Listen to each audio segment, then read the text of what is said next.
Supreme কোর্টে জামিন মিলল অরবিন্দ কেজরিওয়ালের অন্তর্বর্তী জামিন এবং তিনি প্রচার করতে পারবেন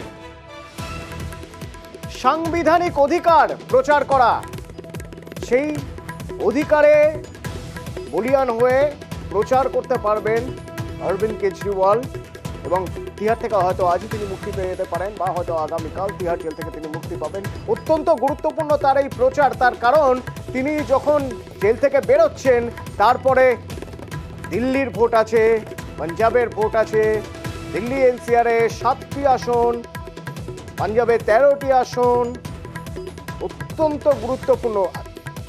তার এই জামিন নিয়ে আইনজীবী কি বলছেন একবার শুনুন। मौखिक ऑर्डर कोर्ट ने प्रोनाउंस किया, उसमें कोर्ट ने कहा कि अरविंद केजरीवाल जी को 20 दिन के लिए इंटरिम बेल दी जा रही है 2 जून तक, और कोई कैंपेनिंग के ऊपर कोई रिस्ट्रिक्शन नहीं है, वो क्या कह सकते हैं या क्या नहीं कह सकते हैं उस पर कोई रिस्ट्रिक्शन इम्पोज नहीं की गई है। जबकि जब ऑर्डर भी प्रोनाउंस किया जा रहा था तब भी ईडी ने रिक्वेस्ट किया कि कोई रिस्ट्रिक्शन डाली जाए, लेकिन कोई रिस्ट्रिक्शन नहीं दी गई है और 2 जून को उन्हें 2 जून तक की ये मोहलत दी गई है इंटरिम बेल की। সেক্ষেত্রে কোথাও কি বিজেপির জন্য চাপ বাড়লো? উত্তর ভারতে বোঝার চেষ্টা করি। আমার সঙ্গে রাজনৈতিক বিশ্লেষক রয়েছেন বিশ্বজিৎ দাস। বিশ্বজিৎ, একটা খুব স্পষ্ট বিষয়, একজন মানুষ যখন সুপ্রিম কোর্ট তাকে জামিন দিচ্ছেন, একজন প্রভাবশালী নেতা জামিনে বেরিয়ে যখন প্রচার করবেন, প্রচারের ঝাঁঝ আরও বাড়াবেন, দিল্লি এবং পাঞ্জাব 7 আর ওখানে 13, এই 20টি আসন যেখানে আম আদমি পার্টির ভালো প্রভাব রয়েছে সেখানে তিনি প্রচার করবেন। এই 20টি আসনের জন্য কি চাপে পড়ে যাচ্ছে বিজেপি? অবশ্যই ভারতীয় জনতা পার্টির পক্ষে এটা একটা বড় চাপ, কারণ এই মুহূর্তে ভারতীয় রাজনীতিতে ভারতীয় জনতা পার্টিকে প্রতিরোধ করতে পারে যে রাজনৈতিক দলগুলো, অর্থাৎ অবিজেপি দলগুলোর মধ্যে আপ এবং তৃণমূল কংগ্রেস, তারা বেশ শক্তিশালী। এবং তুমি দেখেছো এর আগেও তৃণমূল কংগ্রেস এবং আপ রুখে দিয়েছিল ভারতীয় জনতা পার্টিকে। সুতরাং অবিজেপি জোটের ক্ষেত্রে এই আঞ্চলিক দলগুলোর খুব সদর্থক একটা ভূমিকা রয়েছে। সেক্ষেত্রে দাঁড়িয়ে যেভাবে নির্বাচন ঘোষণা হওয়ার পর অরবিন্দ কেজরিওয়ালকে আটক করা হয়েছিল, গ্রেপ্তার করা হয়েছে, জেলে রাখা হয়েছে, এতে একটা অংশ যারা গণতন্ত্রপ্রিয় মানুষ তারা ভাবছিলেন এইভাবে গণতন্ত্রের কণ্ঠরোধ করা হচ্ছে। সংবিধান যথার্থভাবে ব্যাখ্যা করে আজকে সর্বোচ্চ আদালত তাকে অন্তর্বর্তী জামিন দিয়েছেন এবং প্রচার করতে পারবেন। এই প্রচার কিন্তু বিজেপির বিপক্ষে যাবে, কারণ বিজেপি জোর করে গণতন্ত্রের বিরুদ্ধে একটা হাওয়া আনার চেষ্টা করেছিলেন। যেসব মানুষ অবিজেপি দলের আঞ্চলিক দলের নেতা নেত্রী তাদের জেলে আনছিলেন, এবং সবচেয়ে বড় কথা, যে দলগুলো আসলে বিভিন্নভাবে লড়াই করছে তাদের বিরুদ্ধে কেন্দ্রীয় এজেন্সি এবং সেই কেন্দ্রীয় এজেন্সি ছাড়াও যেভাবে লড়াই করা সম্ভব, কখনো জেলে কখনো আদালতের আশ্রয় নিয়ে করছিলেন। এই তুমি বললে যে 13 এবং 7 20টা আসন, এই 20টা আসনেই কিন্তু ভারতীয় জনতা পার্টিকে বেগ পেতে হবে, কারণ যে ইস্যুগুলো ছিল, দুর্নীতির ইস্যু তৈরি করার চেষ্টা করেছিল বিজেপি, তার বিরুদ্ধে স্বচ্ছতার একটা ভাবমূর্তি প্রতিষ্ঠা করতে চাইবেন অরবিন্দ কেজরিওয়াল। এবং এই ইস্যুগুলো আরো জোরদার হবে।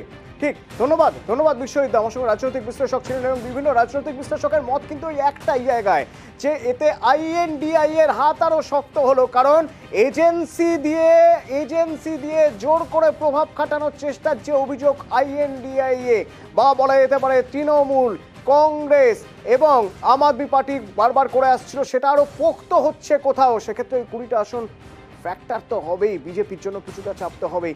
যেমন বলছিলাম INDI এর জন্য এটা একটা বড় খবর, সুখবর। মমতা বন্দ্যোপাধ্যায় এক্স হ্যান্ডেলে কি লিখেছেন একবার দেখাই আপনাদের। কেজরিওয়ালের অন্তর্বর্তী জামিনে তিনি খুশি এবং চলতি ভোটে অনেক সুবিধা হবে।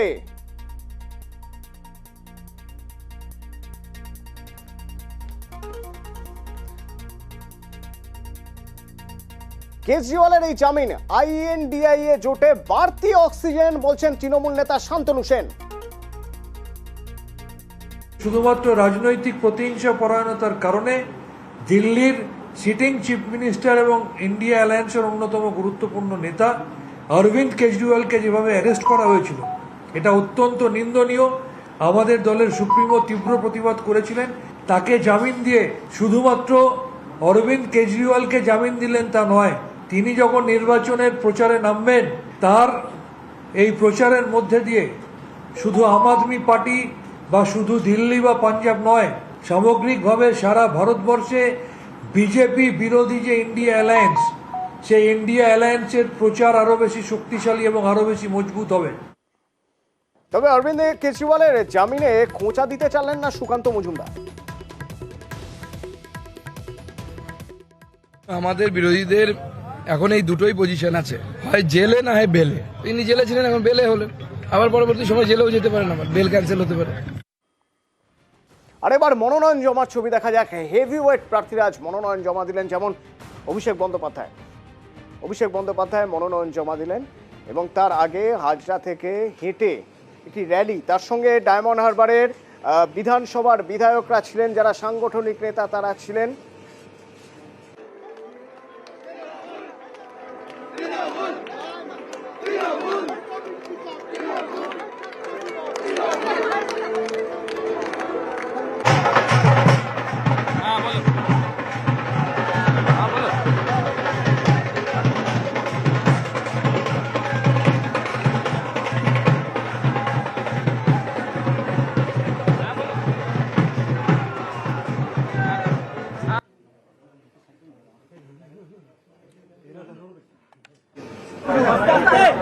অক্ষয় তৃতীয়ার এই পুণ্যতিথিতে আপনাদের সকলকে অক্ষয় তৃতীয়ার শুভেচ্ছা অভিনন্দন জানাই।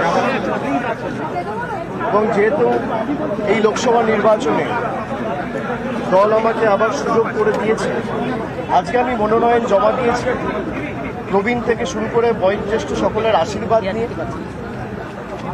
এবং যেভাবে সমর্থকদের মানুষের ভালোবাসা আজকে কার্যত, যেভাবে মানুষ ফুল বর্ষণ করে আশীর্বাদ বর্ষণ করে আমাদেরকে আশীর্বাদ করেছেন সমর্থন জানিয়ে।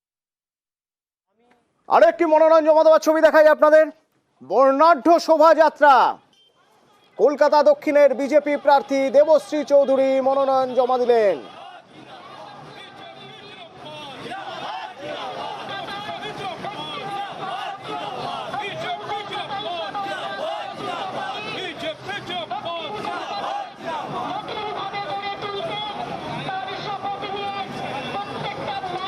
এবার উত্তর কলকাতা, অর্থাৎ কলকাতা উত্তর আসন, সেই আসনে তাপস রায় বিজেপি প্রার্থী মনোনয়ন জমা দিলেন। তার আগে বিদ্যাসাগরের মূর্তিতে মালা দিয়েছেন, কলেজ স্ট্রিট থেকে মিছিল এবং মিছিল করে গিয়ে মনোনয়ন জমা দিলেন তাপস রায়। সেই তাপস রায় যিনি কিছুদিন আগে পর্যন্ত যার সঙ্গে মিছিলে ছিলেন তিনি হলেন সুদীপ বন্দ্যোপাধ্যায়, তৃণমূলের কলকাতা উত্তরের প্রার্থী। তিনিও আজ মনোনয়ন জমা দিলেন।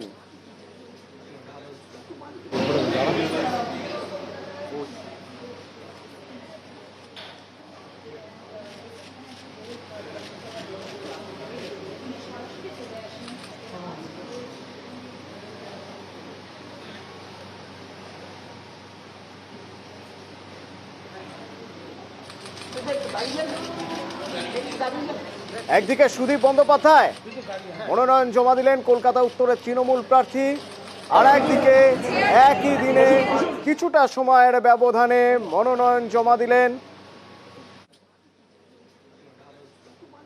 বিজেপি প্রার্থী।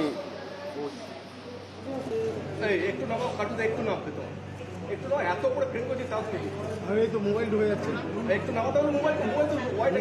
মোবাইল নামবেন না, ও ক্যান্ডিডেট।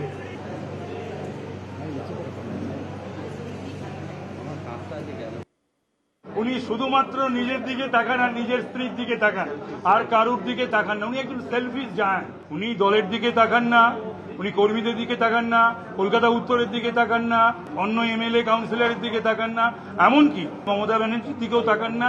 আর যার সবচেয়ে বেশি যার নিন্দা এবং করছে প্রতিদিন, যার নিন্দা না করে জল খান না, সেই অভিষেকের দিকেও তাকান না। কিন্তু এখন অভিষেককে ডাকতে হচ্ছে বা বলতে হচ্ছে যে কলকাতা উত্তরটা একটু দেখতে।